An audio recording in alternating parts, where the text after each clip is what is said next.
আজকে আমরা স্থিতিবিজ্ঞানের পরবর্তী লেসন করতে চলেছি। এই লেসনে আমরা মেন যেটা শিখব সেটা হলো একটা বস্তুর সাম্যাবস্থা। বস্তুর সাম্যাবস্থা খুব ইম্পর্টেন্ট। আমি মিনিংটা বুঝব। সাম্যাবস্থা মিনিং কি? সাম্যাবস্থা মিনিং হলো সাম্য। সাম্য মানে কি?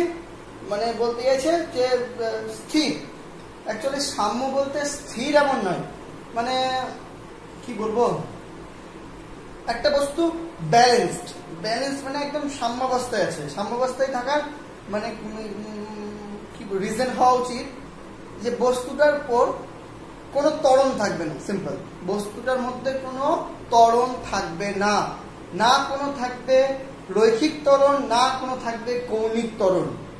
তার মানে ত্বরণ না থাকা মানে কি?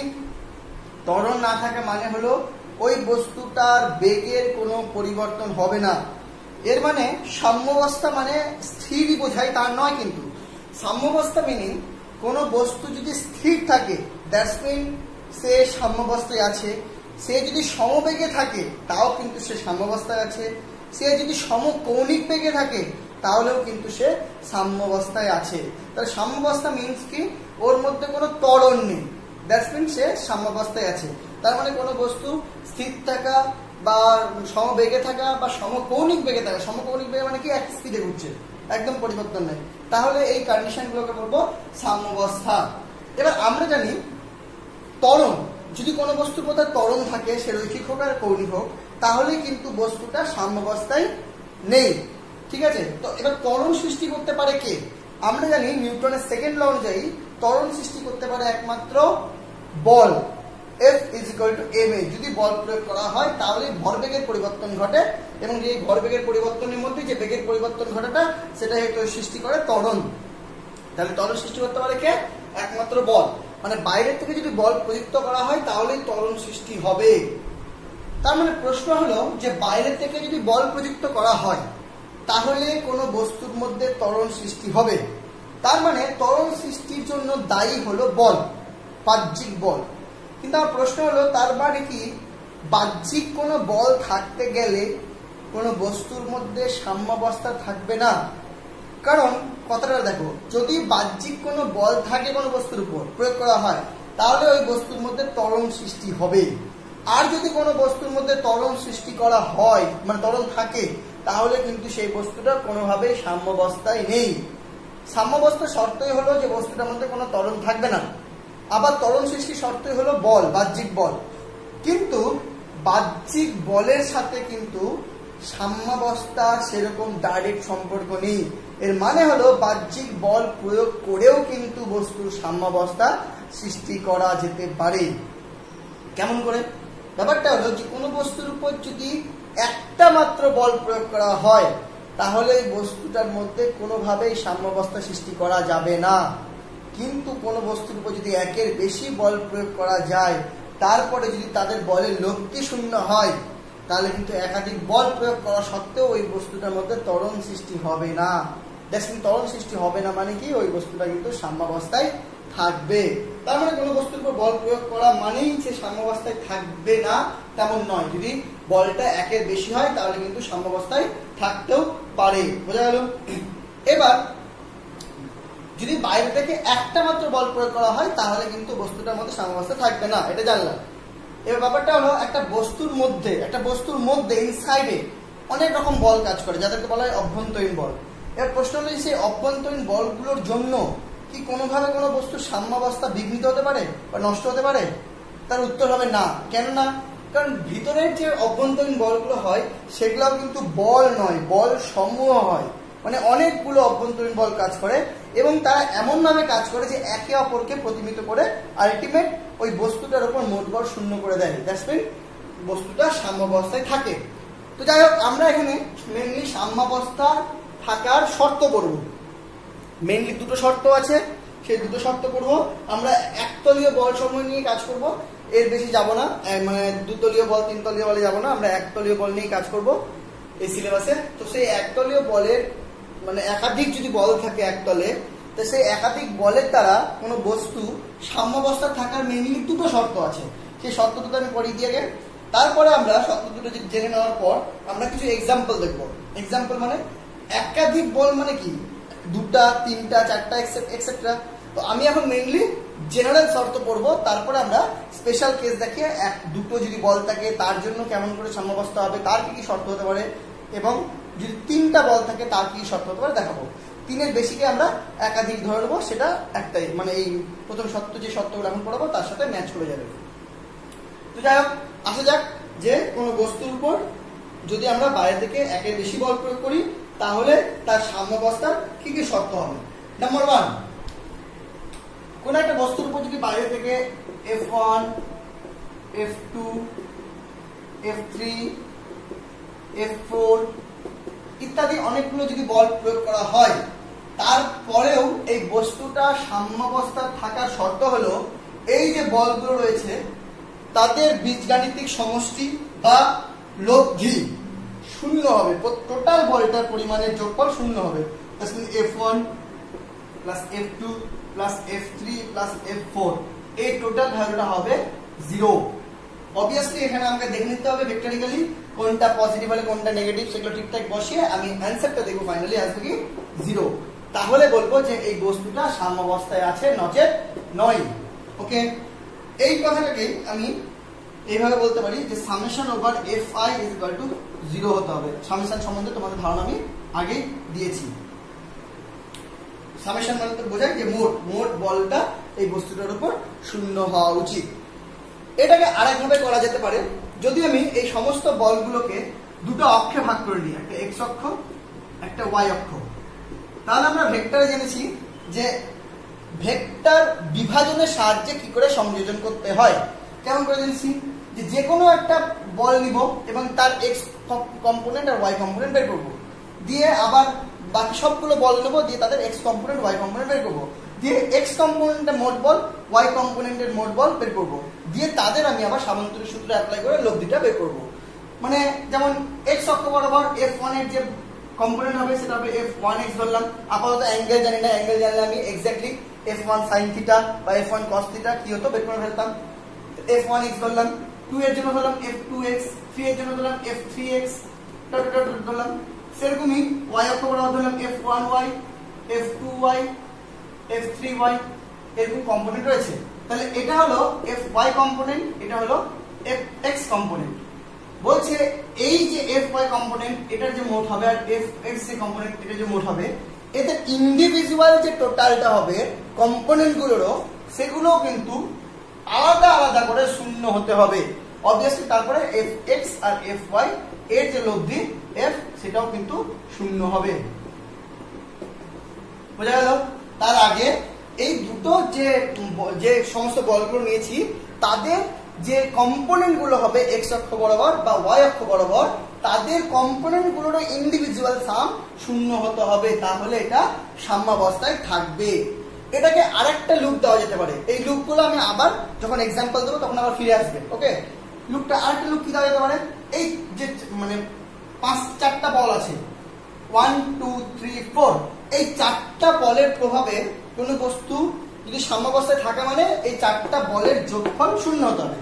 এটাকে আমি বহুভুজ সূত্রের সাহায্যে ব্যাখ্যা করতে পারি। এটাও তোমাদের ভেক্টরটা একটু দেখে নেবে যদি ভুলে যাও। বহুভুজ সূত্র কি বলে? বহুভুজ সূত্র বলে 3টা বল যদি 4টা যদি বলেছি বহুভুজ মানে বহুভুজ সূত্র মানে যদি একাধিক বল পরপর গৃহীত ক্রমান্বয়ে মানে পরপর গৃহীত বাহুগুলো দ্বারা যদি প্রকাশিত হয়, তাহলে বিপরীত ক্রমে গৃহীত বহুভুজটাকে যে কমপ্লিট করছে যে লাস্ট বাহুটা, সেটা হবে তাদের লব্ধি। মানে যদি এটা F1 হয়, এটা যদি F2 হয়, এটা যদি F3 হয়, তাহলে এই 4টার ক্ষেত্রে এই যে F4 এইটা হবে এদের লব্ধি। That's mean F1 plus F2 plus F3 এর রেজাল্ট হবে F4। ওকে, এবার যদি আমি F4 কে এদিক নিয়ে চলে আসি তাহলে মাইনাস হয়ে যাবে, তাহলে এদিকটা হয়ে যাবে 0। এবার F4 কে মাইনাস করা মানে কি, এটাকে ঘুরিয়ে দেওয়া। দেখো তাহলে এটা হয়ে গেল প্লাস F4, মাইনাস F4 হবে, সেটা যদি ঘুরিয়ে দিই তাহলে প্লাস F4 হয়ে গেল। মানে যদি আরো ভালো মতো বুঝাই A B C D, দেখো যদি এটা ক্লিয়ার না হয়, A B plus B C plus C D is equal to তুমি জানো এডি। ওকে ওকে, এটা তোমার বহুভুজ সূত্র বলে।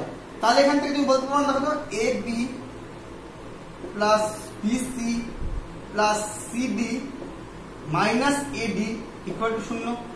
তাহলে তুমি এটাকে বলতে পারো না, দেখো A B plus B C plus C D plus D A is equal to 0।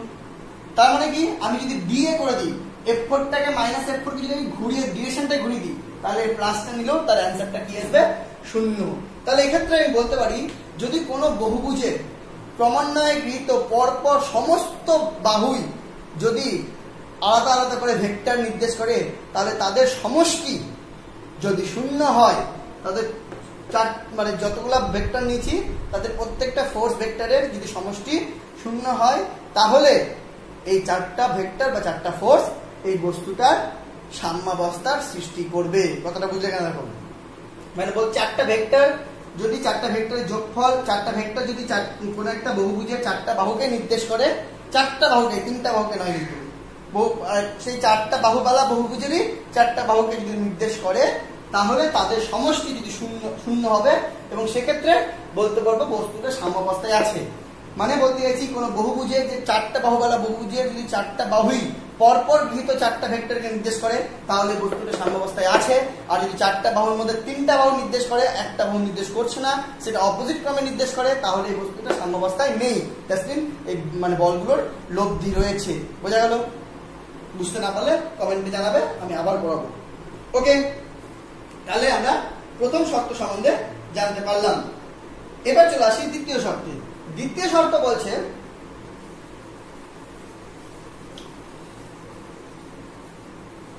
আচ্ছা আমি মেটানোর জন্য সময় নষ্ট না করে আমি পজ করে করে করবো, যেটা করে দিলাম। দ্বিতীয় শর্ত বলছে যে কোনো 4টা মনে করো ভেক্টর রয়েছে, ফোর্স ভেক্টর ধরলাম F1 F2 F3 F4 etcetera etcetera, এই যে ভেক্টরগুলো রয়েছে, এরা যদি কোনো একটা বস্তুর উপর সাম্যাবস্থা সৃষ্টি করে, তাহলে একটা শর্ত এটা হবে যে এরা যে তলটার মধ্যে রয়েছে, সাপোজ এই তলটার মধ্যে রয়েছে ওরা, সাপোজ একটু এটা ধরে নিলাম, এই তলটার মধ্যে যে কোনো বিন্দু থেকে যদি আমি প্রত্যেকটা বলে ইন্ডিভিজুয়াল বলের ভ্রামক বের করি, তাহলে সেই বলের ভ্রামকগুলোর সমষ্টি, মোট সমষ্টিটাকে 0 হতে হবে। দ্যাটস মিন এই বলটা যদি বলি এটা r1 ডিসটেন্স, এটা r2 ডিসটেন্স, এই বলটার জন্য যদি ধরি এটা আমি লম্ব দূরত্ব কত এই নাম নিলাম, এটা r4 ডিসটেন্স, আর এটা বলের জন্য এটা r2 ডিসটেন্স। এবার যদি বলি, তাহলে ইন্ডিভিজুয়াল যে বলের ভ্রামক হবে সেটা হবে F1r1 F2r2 F3r3 F4r4। এই যে বলের ভ্রামকগুলো পেলাম, তাদের বীজগাণিতিক সমষ্টি হবে 0। যদি 0 হয়, তাহলে বলবো যে বস্তুটি সাম্যাবস্থায় রয়েছে, নচেত নয়। That mean summation over Fi Ri is equal to 0। এটা যদি হয়, তাহলে বলবো বস্তুটা সাম্যাবস্থায় রয়েছে। তাহলে এটাও কিন্তু সাম্যাবস্থার একটা শর্ত। ভেক্টর এখানে লিখতে গেলে r1 vector cross F1 plus r2 vector cross F2 plus dot dot dot is equal to 0. That is summation over Ri vector cross Fi vector is equal to 0. I is equal to 1 to n. এটা যদি হয়, শর্তটা যদি satisfy করে, তাহলে বলবো বস্তুটা সাম্যাবস্থায় রয়েছে। তাহলে এই আমরা করলাম দুটো, এখন একটা বস্তুর উপর যদি একাধিক বল প্রয়োগ হয়, তাহলে সেই বস্তুটা সাম্যাবস্থায় থাকার শর্ত কি কি হবে, আশা করি বুঝতে পেরেছো। এই শর্ত দুটো যদি পূরণ হয়, যেটা বললাম, তাহলে বলবো যে বস্তুটা সাম্যাবস্থায় রয়েছে, নইলে নয়। এবার আমরা চলে আসি এক্সাম্পলে। প্রথমে আমরা করব, দুটা যদি বল থাকে, তাহলে সেই বল দুটার ক্রিয়ায় কোনো বস্তু সাম্যাবস্থায় থাকবে কিভাবে, তার শর্ত কি হবে, এবং সেই শর্তটা প্রমাণ করব।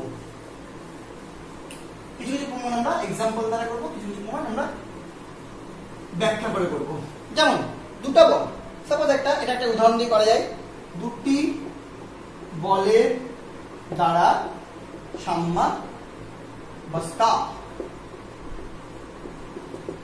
সাম্যাবস্থা না কিন্তু, আচ্ছা আসা যাক। দুটি বল, সিম্পল একটা এক্সাম্পল নিলাম, দারুণ এক্সাম্পল। সাপোজ একটা দেওয়ালে মানে ছাদ থেকে একটা সুতো টাঙিয়ে সেখানে তুমি একটা ভর ঝুলিয়ে দিয়েছো।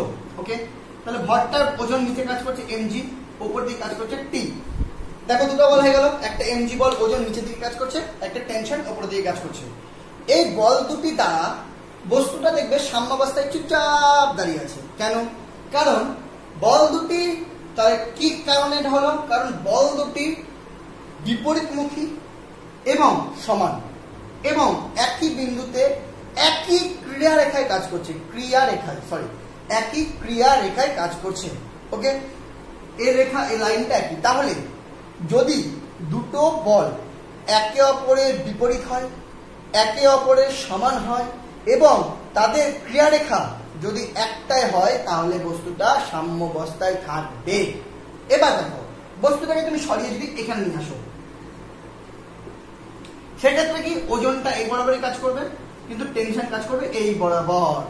দেখো এখনো যদি ওজন আর টেনশন সমান হয় তবুও কিন্তু এই বস্তুটা এখানে সাম্যাবস্থায় থাকবে না, সাই করে এইদিকে দূরে চলে আসবে। দূরে চলে আসা মানে কি? ও সাম্যাবস্থায় নেই। দ্যাটস মিন যে দুটো কোনো বস্তুর উপর দুটো বল যদি সমানও হয় কিন্তু তাদের ক্রিয়ারেখা যদি এক না হয় তাহলে কিন্তু বস্তু দুটো সাম্যাবস্থায় থাকবে না। আশা করি ক্লিয়ার হলো দুটো বল দ্বারা কিভাবে সাম্যাবস্থায় আমাদের রাখতে হবে। নেক্সট এক্সাম্পল চলে আসি। নেক্সট এক্সাম্পল হলো তিনটি বলের ক্রিয়ারেখায় সাম্যাবস্থা। এই তিনটি বলের ক্রিয়ারেখায় যে সাম্যাবস্থার যে এক্সাম্পল গুলো দিব, এখানে কিছু সূত্র আমি পড়াবো। সেই সূত্রগুলোর মধ্যে ল্যামির উপপাদ্য নামে একটা উপপাদ্য আছে যেটা খুব ইম্পর্টেন্ট, মন দিয়ে শিখবে এবং এটা পরীক্ষায় কিন্তু প্রতিবারই প্রায় দেয়।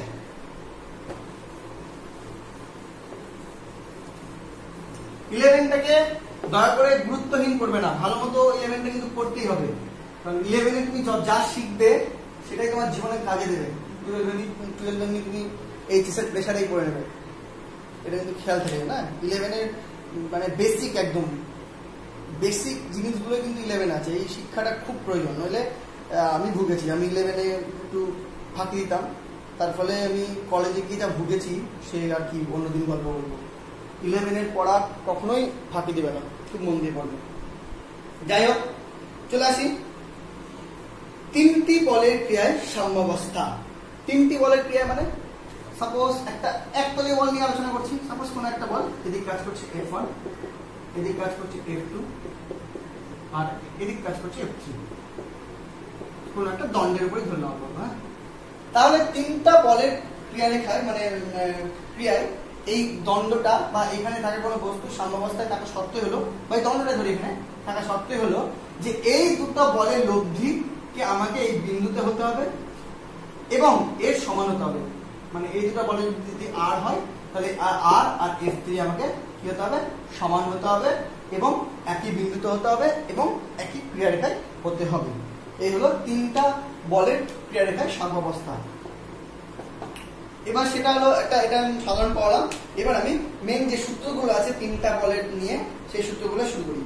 প্রথম সূত্রটা আছে লব্ধি সূত্র। লব্ধি সূত্র ছোটটা মেয়েকে নিলাম পাঠ করে। লব্ধি সূত্রটা যেটা আগেরটা বললাম ওর সাথে অনেকটা মিল আছে। আগেরটা একটা দণ্ডের ক্ষেত্রে ছিল, এটা একটা বিন্দুর ক্ষেত্রে হলো। লব্ধি সূত্রটা বলছে, যেটা মেন সেটা বললাম আগেরটা, সেটাই যে লব্ধির ক্ষেত্রে মানে একটা বস্তু কণা বা বস্তুর সাম্যাবস্থার শর্ত হলো তিনটা বল যদি কোনো বস্তুর উপর অ্যাপ্লাই হয় তাহলে সেই তিনটা বল দ্বারা ওই বস্তুটার সাম্যাবস্থার শর্ত হলো যে কোনো দুটা বলের লব্ধির মান তৃতীয় বলের সমান এবং বিপরীতমুখী এবং একটা বিন্দুতে হতে হবে। মানে এবং তিনটা বলকেই একটা বিন্দু দিয়ে কাজ করতে হবে। তাহলে লব্ধি সূত্রটা কি বলছে? লব্ধি সূত্র বলছে যদি যে কোনো সাপোজ পি বলটার মান ধরলাম বা আরটাই ধরলাম, পি আর কিউ এর লব্ধি হতে হবে আমাকে এই বরাবর একদম, যেটা আর এর ইকুয়াল হতে হবে এবং একই বিন্দুতে হতে হবে এবং অপোজিট হতে হবে। তাহলে বলবো কি যে এই বস্তুটা কি সাম্যাবস্থায় থাকবে। এটাই হলো তোমাদের লব্ধি সূত্র। নেক্সট যেটা আমরা সূত্র বলবো সেটা হলো ত্রিভুজ সূত্র।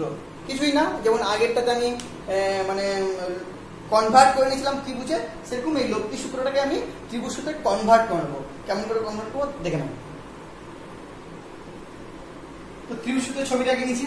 বলছে ত্রিভুজ সূত্রে যদি আমি একটা বিন্দুতে যে তিনটা বল অ্যাপ্লাই হচ্ছে তাদেরকে যদি আমি কোনো একটা ত্রিভুজে বসিয়ে দিই, কেমন করে ত্রিভুজে বসিয়ে দিই? সাপোজ ত্রিভুজে আমি পরপর গৃহীত যে বাহুগুলো রয়েছে সেই বাহুগুলোতে আমি পরপর এই প্রত্যেকটা ভেক্টরকে বা প্রত্যেকটা বলকে আমি বসিয়ে দিলাম। কি করলাম? এই তিনটা যে বল রয়েছে সেই তিনটা বলকে আমি ত্রিভুজের ক্রমান্বয়ে গৃহীত পরপর বাহুতে বসিয়ে দিলাম।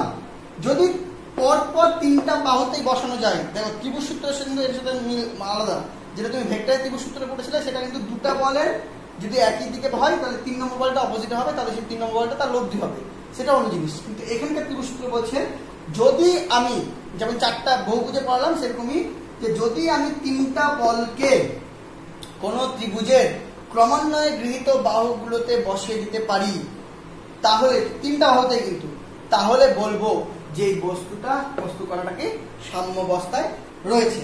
কেমন করে আমরা প্রমাণ করে দেখাচ্ছি। যেমন সাপোজ নাম দিলাম এটা এ, এটা বি, এটা C.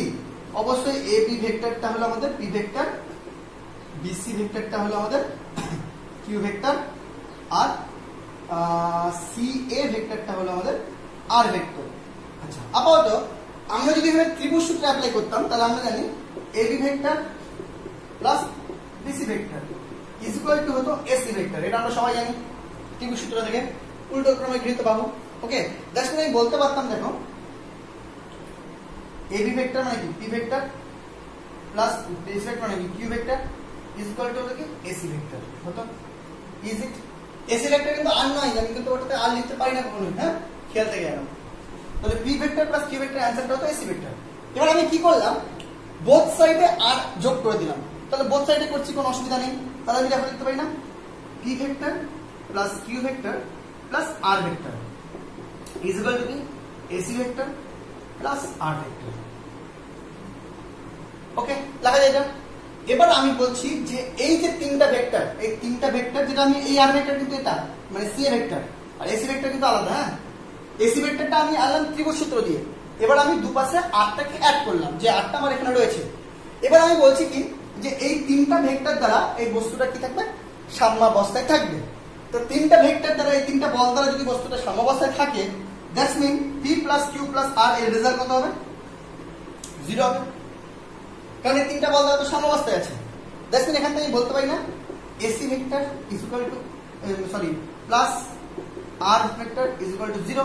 That's mean R vector is equal to minus AC vector, that is R vector equal to C A vector. দেখো হয়ে গেল। তাহলে আর ভেক্টরটা আমি কি পেলাম? সি এ ভেক্টরটাই পেলাম। তাহলে দেখা গেল কি যে এই আর এর মান তোমার এই ত্রিভুজের সি এর মানের সমান এবং মানে ক্রমানুসারে গৃহীত বাহুগুলোর মতোই, মানে এটা যেভাবে গৃহীত এটা সেভাবে গৃহীত, এটা সেইভাবে গৃহীত বাহু হলে আমি দেখাতে পারলাম কি যে এই আর ভেক্টরটা পি আর কিউ ভেক্টরের লব্ধির সমান এবং বিপরীতমুখী। কারণ পি আর কিউ এই ভেক্টর দুটো লব্ধি হলো এসি, আর হলো সি এ। পি আর কিউ এই লব্ধি হলো এসি ত্রিভুজ সূত্র অনুযায়ী। কিন্তু আর যেটা বেরোলো সেটা বেরোলো সি এ। তার মানে এখান থেকে দেখিয়ে দিলাম যে আর ভেক্টরটা যেটা আমি নিয়েছি সেটা পি আর কিউ এর লব্ধির সাথে সমান কিন্তু অপোজিট। এখান থেকে আমি বলতে পারি যে বস্তুটা সাম্যাবস্থায় থাকবে। দেখো দ্বিতীয় শর্তটা বোঝা গেল কিনা, মোটেও কঠিন না। নেক্সট তৃতীয় শর্ত। নেক্সট সূত্রটা হলো লম্ব উপাংশের সূত্র। সূত্রর নাম কি? লম্ব উপাংশের সূত্র। এই সূত্রে কি বলছে? এই সূত্রটাতে বলছে যে দুটা বা তিনটা বল যদি আমি এক সমতলে নিই, মানে সমতলীয় এক তলীয় যদি বল নিই তিনটা, সেই তিনটা বলের ক্রিয়ারেখায় একটা বস্তুকণা সাম্যাবস্থায় থাকবে, তাই তো? তো সেই সাম্যাবস্থায় থাকায় আমরা দুটো সূত্র পেলাম। 3 নম্বর সূত্র বলছে এরকম যে যদি তিনটা বলের আমি দুটো অক্ষ নিয়ে নিই, এক্স অক্ষ বা ওয়াই অক্ষ, এবং তাদের সেই অক্ষ বরাবর যদি উপাংশগুলো বের করে ফেলি, তাহলে যদি বলগুলো একই বিন্দু দিয়ে ক্রিয়া করে এবং তাহলে একতলীয় কিন্তু একটা বিন্দু দিয়ে যদি ক্রিয়াশীল হয় এবং লাইক দিস, যেটা ছবি দেখেছিলাম এরকম টাইপের তিনটা বল যদি এরকম একই বিন্দু দিয়ে ক্রিয়াশীল হয়, তাহলে এই প্রত্যেকটা বল F1 F2 F3 এই প্রত্যেকটা বলে যদি দুটো আমি অক্ষ নিয়ে নিই, সাপোজ এটা x অক্ষ আর এটা y অক্ষ, যদি এটা নিয়ে নিই, তাহলে এই তিনটা বলের x অক্ষ বরাবর এবং y অক্ষ বরাবর যে উপাংশগুলি হবে তাদের ইন্ডিভিজুয়াল মানে পৃথক পৃথক ভাবে যদি আমি টোটাল সাম বের করি, তাহলে তারা পৃথক পৃথক ভাবে যদি শূন্য হয় তাহলে এই বস্তুর কণাটি সাম্যাবস্থায় থাকবে। তাহলে 3 নম্বর সূত্রটা কি বলছে, যে সাপোজ এই F1 টা x এর সাথে আলফা কোণ করে আছে, F2 টা x এর সাথে বিটা কোণ করে আছে, আর F3 টা x এর সাথে গামা কোণ করে আছে। তাহলে x অক্ষ বরাবর F1 এর উপাংশ কি হবে, F1 x অক্ষ বরাবর নিচে, তাহলে x অক্ষের সাথে যদি কোণ করে আছে F1 cos আলফা, আর y অক্ষ বরাবর F1 sin আলফা। ওকে, F2 হলে F2 cos beta, F2 sin beta, cos beta x অক্ষ বরাবর, sin বিটা y অক্ষ বরাবর। F3 যদি নিই তাহলে F3 cos গামা x অক্ষ বরাবর, আর F3 sin গামা এটা হবে y অক্ষ বরাবর। তাহলে x অক্ষ বরাবর মোট হবে কি, f x হবে হলো F1 cos alpha plus F2 cos beta plus F3 cos gamma. Similarly Fy কত হবে, F1 sin alpha plus F2 sin alpha plus F3 sin alpha. এটা যদি কারো বুঝতে অসুবিধা হয় তাহলে সে আমার ভেক্টর ক্লাসে ভেক্টর বিভাজনের মাধ্যমে সংযোজন দেখবে, ভিডিওটার উপরে লেখা আছে সেখানে কি কি পড়াচ্ছি সেখানে দেখবে, যেখানে লেখা আছে ভেক্টর বিভাজনের মাধ্যমে সংযোজন, সেটা একবার দেখে নেবে, তাহলে এটা আরো সুন্দরভাবে ক্লিয়ার হয়ে যাবে। তো যাই হোক, fx ইকুয়াল টু এটা দাঁড়ালো, fy ইকুয়াল টু এটা দাঁড়ালো। তার মানে টোটাল f কি হবে, f হবে root under fx square plus fy square.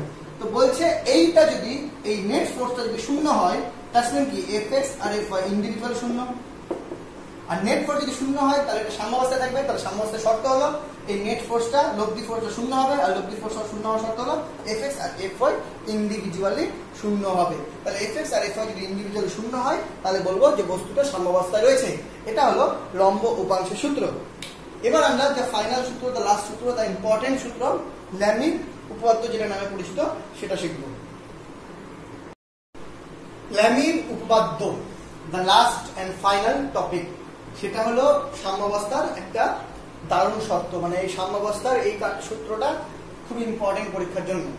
ল্যামির উপপাদ্য বলছে যে এরকমই তিনটা same force P Q R, তিনটা ফোর্স একটা কোনো বিন্দু দিয়ে ক্রিয়াশীল হয়েছে, ও বিন্দু দিয়ে সাপোজ। এইবার ও বিন্দুটা বা বস্তুটা সাম্যাবস্থায় যদি থাকে তাহলে যে যে শর্তগুলো আগে বললাম তার সাথেও এখন যেটা বলবো সেই শর্তটাও স্যাটিসফাই করবে, এবং এটা হলো আমরা এখন প্রমাণ করে দেবো। এই সূত্রটা খুবই ইম্পর্টেন্ট সূত্র। সূত্রটা কি বলছে, বলছে যদি তিনটা বল একটা কোনো বস্তুর উপর ক্রিয়া করে এবং সেই তিনটা বলের ক্রিয়ার ফলে বস্তুটা যদি সাম্যাবস্থায় থাকে তাহলে প্রত্যেকটা বল তার বাকি যে দুটো বল রয়েছে, মন দিয়ে শুনবে, প্রত্যেকটা যে বল রয়েছে সেই প্রত্যেকটা বল তার বাকি যে দুটো বল রয়েছে তাদের মধ্যবর্তী যে কোণ তার সাইনের সমানুপাতিক হয়। আগে সূত্রটা মন দিয়ে বোঝো। বলছে তিনটা বল, সাপোজ এখানে পি কিউ আর এর কথা বলা হয়েছে, এই তিনটা বল যদি একটা কোনো বিন্দু দিয়ে ক্রিয়াশীল হয় বা একটা কোনো বস্তুর উপর ক্রিয়াশীল হয় এবং সেই বস্তুটা যদি সাম্যাবস্থায় থাকে তাহলে এই তিনটা বলের প্রত্যেকটা বল এবং তার বাকি সেটা বল ছাড়া বাকি যে দুটো বল রয়েছে তাদের মধ্যবর্তী কোণের সাইন সেই সাইনের সমানুপাতে থাকবে। মানে এটা বোঝাতে চাইছে এরকম যে যদি পি একটা বল হয় তাহলে পি বল by sine of this angle BOR is equal to Q of the sine of Q কোনটা Q this, তাহলে this angle sine of POC and the R by R যদি হয় the sine of AOB। এটা হলো তোমার ল্যামির উপপাদ্যের আমাদের যেটা চেয়েছে সেটা। তাহলে কি চেয়েছে, ল্যামির উপপাদ্য চেয়েছে যে যদি তিনটা বলের ক্রিয়ারেখায় কোনো বস্তু সাম্যাবস্থায় থাকে তাহলে সেই বলটা এবং তার অপোজিট যে মানে বাহু যে বল দুটো রয়েছে তার মাঝখানে কোনটার সমানুপাতে থাকা মানে বাই সেই সাইনটা হবে। এবার আমি সেটা প্রমাণ করে দেখাচ্ছি। তো চলে আসি, সাপোজ পি আর কিউ এই দুটো যদি বল নিই, তাহলে পি আর কিউ আর আর এই তিনটা বলের আমার লব্ধি শূন্য হবে। যাই হোক, আমি পি আর কিউ যদি বল নিই এবং এই দুটো বলকে দেখে আমি যদি সামান্তরিকটা কমপ্লিট করি, তাহলে ও ডি এইটা হবে এই দুটো বলের লব্ধি। ওকে, তাহলে সামান্তরিক সূত্র অনুযায়ী আমি বলতে পারি O D vector is equal to P plus Q. বলতে পারি আমি ইজিলি। দেখো, বুঝতে পারলে? পি আর কিউ এই দুটো ভেক্টর লব্ধি কি হবে? ও ডি।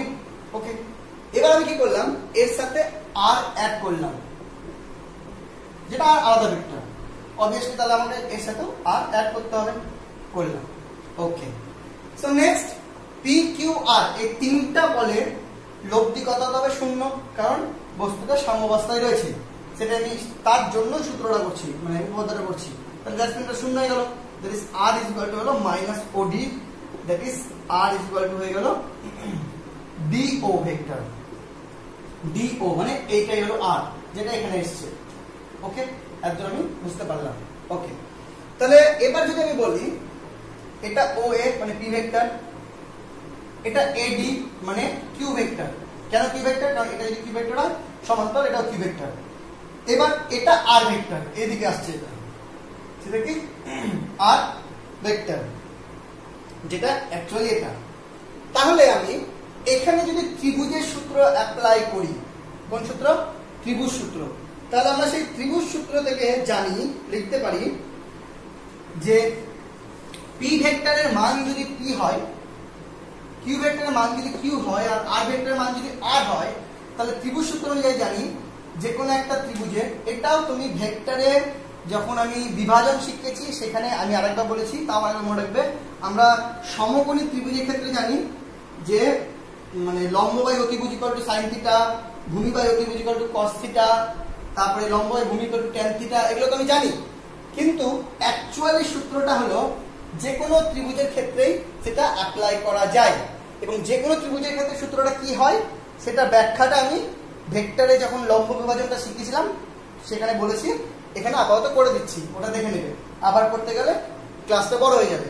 তো বলেছিলাম যে কোনো ত্রিভুজের ক্ষেত্রে যে সূত্রটা হয় সেটা হলো যে কোনো ত্রিভুজের বাহু বাই তার অপোজিট কোণের সাইড ইকুয়াল টু আরেকটা ওই ত্রিভুজের আরেকটা বাহু বাই তার অপোজিট কোণের সাইন ইকুয়াল টু আরেকটা বাহু বাই তার অপোজিট কোণের সাইন। এটা বুঝতে না পারলে তুমি আরেকবার দয়া করে ওই ভেক্টর বিভাজনটা দেখে নাও।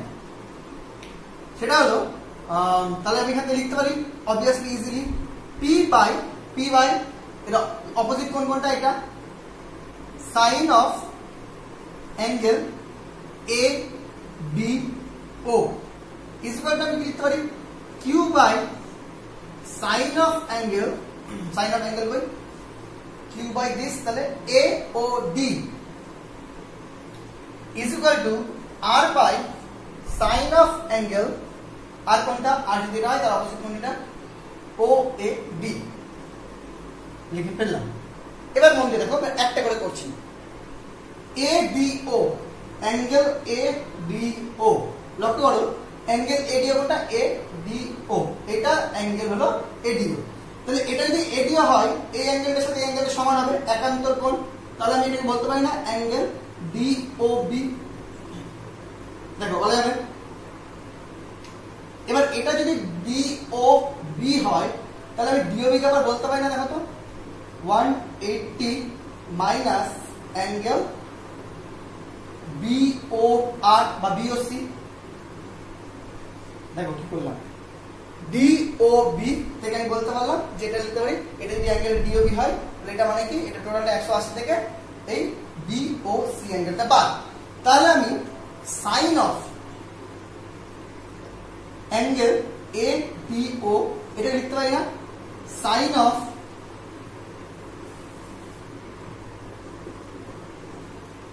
Angle 180 minus B O C.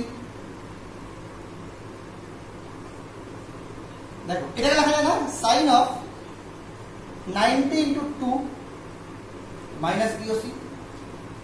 2 মানে সেই মানে সাইনটা সাইনই থাকবে, আর 2 ঘর দিয়ে পিছনে মানে সাইনেরই ঘর, অল সাইন কস দিয়ে একবার পিছনে আসলাম, এক 2 গিয়ে সাইনেরই ঘর, তাহলে সাইনে চেঞ্জ হবে না, তাহলে সাইন পি ও সি। বুঝতে পারলে? এখানে ত্রিকোণমিতির নিয়মটা আমি অ্যাপ্লাই করলাম। তাহলে দেখা গেল কি সাইন অফ এটিও মানে সাইন অফ বিওসি, তাহলে আমি এখানে লিখতে পারি না P by sine of BOC. তাহলে দেখো পি মানে একটা vector by sine of BOC, BOC মানে দেখো পি কিউ ভেক্টর আর আর ভেক্টর তার মাঝখানের কোণ। তাহলে আমি প্রমাণ করে কি দেখতে পেলাম, এটাকে এখান থেকে কি আনতে পারলাম, পি বাই এডিও মানে পি বাই বিওসি। একইভাবে যদি আমি করে দেখি তাহলে এটা চলে আসবে Q by sine of Q, কোনটা কিউ, এটা তো তাহলে যখন চলে আসবে দেখবো এ ও সি। আর একইভাবে যদি এটা করি তাহলে এটা আর বাই সাইন অফ ও এডিটা চলে আসবে তোমার আর কোনটা, আর যদি এটা হয় তাহলে বি ও এ বা এ ও বি। তাহলে এখান থেকে বলতে পারলাম আমি যে পি কিউ আর এরা মানে তার অপোজিট যে দুটো ভেক্টর রয়েছে তাদের সাইনের কোণের অনুপাতে সমানুপাতে রয়েছে। তাহলে এটাকে এটাই হলো ল্যামের উপপাদ্য। তাহলে এটা কখন স্যাটিসফাই করলো, যখন এই তিনটা বলের দ্বারা এই বস্তু কণাটি সাম্যাবস্থায় রয়েছে। ল্যামের উপপাদ্যটা খুব ইম্পর্টেন্ট, বুঝতে না পারলে অবশ্যই আছে, আবার বুঝিয়ে দেবো, কোনো সমস্যা নেই। তো যাই হোক এখানে ল্যামের উপপাদ্য শেষ হলো। এখানে আমাদের বলের সাম্যাবস্থা, কোনো বস্তুর সাম্যাবস্থা চ্যাপ্টারটি শেষ মানে অংশটা শেষ করলাম। নেক্সট ক্লাসে আমরা ভার কেন্দ্র পড়বো। Thank you.